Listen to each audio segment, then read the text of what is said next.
Here's an unpopular opinion. The spending that we do, whether we admit it or not, is not just for our own personal consumption, but also for some sort of validation and satisfaction of the people around us.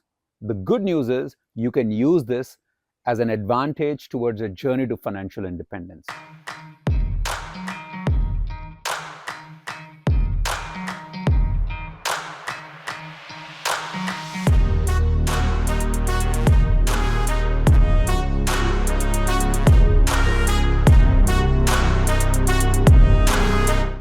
Hi, my name is Yogi, and in this video, I'm going to introduce you to the concept of stealth wealth, what this is, why it is important towards the journey to financial independence, and how you can use it in your daily lives. This is based on our own, my wife and I, our own personal experiences over the last few decades of embracing this lifestyle and using it towards our own journey to financial independence and now successfully retiring early. So let's get the definitions right first. Stealth wealth, simply put, is all about leading a comfortable life while not drawing attention to your assets. It's a delicate art and a delicate balance between accumulating your wealth quietly and at the same time leading a comfortable and I would even say luxurious lifestyle. To understand this better, we need to understand the relationship of the reality of money with perception of money. Why perception? Because we are social beings. We thrive upon the energy of people around us, be it colleagues, friends, family, and more. In fact, I have done a video about how the relationships around us have a big impact towards our financial independence. Anyways, let's get into understanding the relationship of or the balance between perception of money and the reality of money. To do that, let's put a simple graph where the x-axis is the perception of money, where on one end of that x-axis is you have perception that you're having no money, and the other end you're creating a perception that there is lots of money. On y-axis, let's put the reality of money, where on one end it's about in reality you have no money, and on the other end there is that in reality you have lots of money. Now let's first put the four extreme corners of this graph, because all of us lie somewhere on this graph where there is some balance between perception and the reality of money. But to understand that, let's first understand those extreme corners. So let's start with the bottom left corner, where in reality you don't have money and you give a perception that there is no money. So this is where a person is poor and acting poor. Now, mostly this is, I would say, a situation where someone who's homeless, destitute. So this is, let's say, really, as I said, an extreme corner. The complete extreme opposite of this, on the other extreme corner, is where the top right, where you have a lot of money or a person has a lot of money, while also giving a perception that that person has a lot of money. This is, you are rich and you are acting rich. I would put typically the celebrities in this box, where because of their profession, because of their lifestyle, or their professional requirements, essentially, that they have to show that they have a lot of money while they are also having that money. So that probably would be their box. Then I would say the most dangerous box is on the bottom right corner, where in reality you have no money and a person gives a perception that they have lots of money. It's a dangerous box because it leads to debt, as you can imagine, because you don't have money, so you will have to either show that fake lifestyle or have a lot of debt to do that. I hope no one watching this video is in that box or in that extreme box. The opposite of that, on the other extreme, on the top left corner, is where you have a lot of money, but you give a perception that there is no money. Now, this is where there is a misconception that this is what stealth wealth is, and this is what is needed to achieve FIRE or achieve financial independence and retire early. And as I said, this is a misconception. This box is where I would say it's pure frugality, or somewhere where you're depriving yourself the pleasures and the joys and satisfaction of enjoying your wealth. Um, the stealth wealth, or the ideal box for the FIRE lifestyle, would be somewhere, I would say, further from this top left box and before this top right box. So, closer towards the top left box and a little bit down, I would say. I wish there was a quantitative way to measure and say that this is where and how you can draw the box, like you would probably draw those extreme 4 boxes. At the moment, I don't have it. I only have qualitative measures here. If anyone has a great idea of how to quantify that, please do reach out. I would love to see how we can quantify this box. But this is the box that I call the stealth wealth, or the FIRE lifestyle, where you can have a comfortable, even a luxurious life without the compulsion of showing off your assets or bringing attention to your assets, or at the same time, quietly building your wealth. Now, why this is important and why this is crucial towards the journey to financial independence? I would say 3 main reasons. Reason number 1 is that it helps you manage your lifestyle inflation. In simple words, lifestyle inflation is how your spending increases or rises as your earnings rise over a period of time. As I mentioned in a couple of my other videos, lifestyle inflation is not a bad thing. In fact, to a certain extent, everybody should be, upgrading their life or lifestyle as they are, getting promotions, as they are getting salary increases, as their earnings increase over a period of time. But the key is to manage that. The second, based on my own personal experience and Seema's own personal experiences, has been at the work environment, because it can have a big impact in the career towards promotions, towards salary increases. And how's that? Is that on one end, if you are showing that you are building a lot of wealth, you're having a lot of money, what happens is that, the chances of getting promotions, the chances of getting those salary increases reduces. I have been on the other end of the table where, as a manager, when there are 2 people or 3 people with equal performance for the year, and when you look at their eagerness, their hunger to be working, their financial situations, the human psychology is that you end up awarding the underdog. You end up awarding or rewarding the person who you think needs more than the other.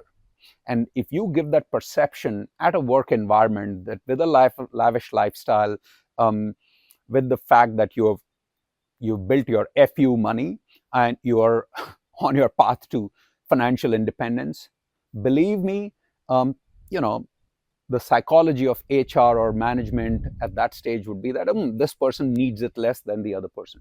So it definitely impacts your growth from a career perspective. The third benefit, I would say, is that it helps you get off this rat race. And by rat race, I mean that nowadays we are in this society of what I call conspicuous consumption, especially because of social media, because of Instagram, that everything is on display.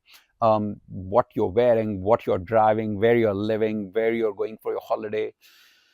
So this helps you, become your authentic self and just do what you enjoy rather than do what you think that the others would find that you enjoy. And this is not important just for you, it is important also for your family, because stealth wealth is, if you're doing it in isolation, it is not going to work. It only works when you as a family unit are able to do it. So these are the 3 reasons, or very simple reasons, why I think stealth wealth is an important lifestyle. It helps you, manage your lifestyle inflation. It helps you with your career progression and continue with your, let's say, salary increases, etc., while not being in the outlier. And third is it helps you to be a lot more of your authentic self, and at the same time get off that rat race. Now, how do you do this on a daily, weekly, monthly basis? How do you embrace this lifestyle? So some practical points or suggestions based on our own experiences. First is talking about experiences, is that embrace experiences more than the material assets. This definitely helped and is still helping Seema and I, because for us, experiences, holidays, and how we enjoy our life as together matter more than what we can show the world, that this is what our material assets are. And incidentally, talking about experiences, the background that you see here, we are right now in some national park in Tasmania. It's Cradle Mountain National Park. If you ever get an opportunity to visit, make sure you visit, because most people, they think when they travel to Australia, they only think about mainland Australia, not, in many of the Australian maps, actually Tasmania, this island, is even missing in the map. So it's definitely worth coming. Anyways, going back to the topic. So that's one, embrace experiences and spend more on experiences than spending more on material assets. Because material assets fade over time, experiences build memories, and it also helps you, and not just you as a person, but the relationships of you and your family grow over time. The second is, on a practical basis, is look at the material assets that you acquire and buy. And I would probably put it in three buckets, starting from, very basic, which is the clothing. When you talk about clothing, our personal experience has been that be very wary of the brands and the logos that are displayed outward. So be it on a shirt, be it on a bag, because what you're essentially doing is that you're paying a lot more money to the company to advertise their brand. So essentially, you are paying money to them to advertise their brand. So our personal suggestion is be wary of that.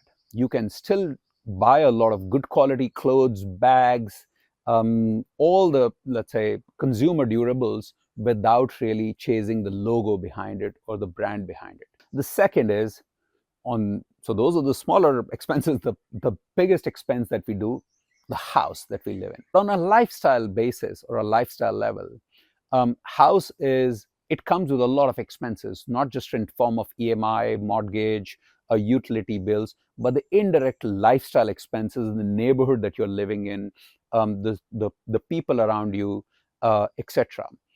So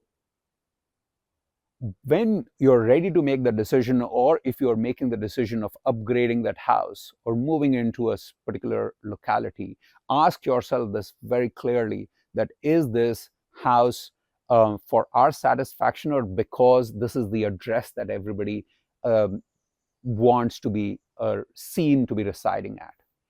Also ask yourself that will this house be adding a lot more expenses towards your lifestyle, or will it have, let's say, marginal impact there?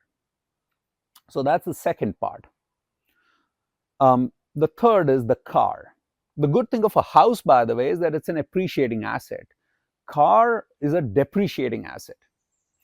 And that's the second, probably the biggest expense we do every few years, every 5 years, of changing a car or upgrading a car.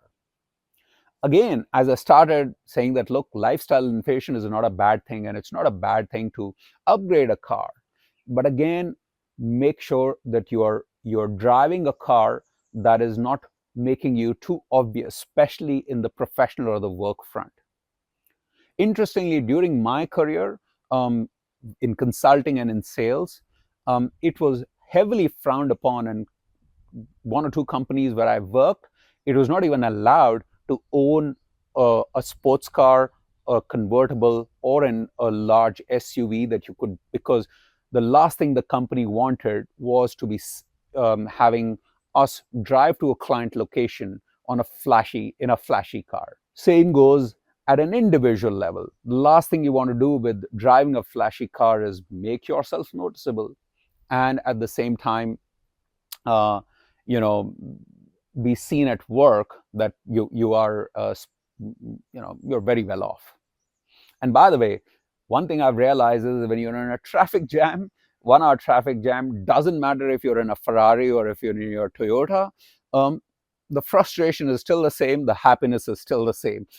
If, actually, I think I don't have a Ferrari. I've never driven a Ferrari, but probably if you're in a Ferrari, you'll get a lot more frustrated when you're stuck in a traffic jam. So have or choose wisely when it comes to making a decision about the car.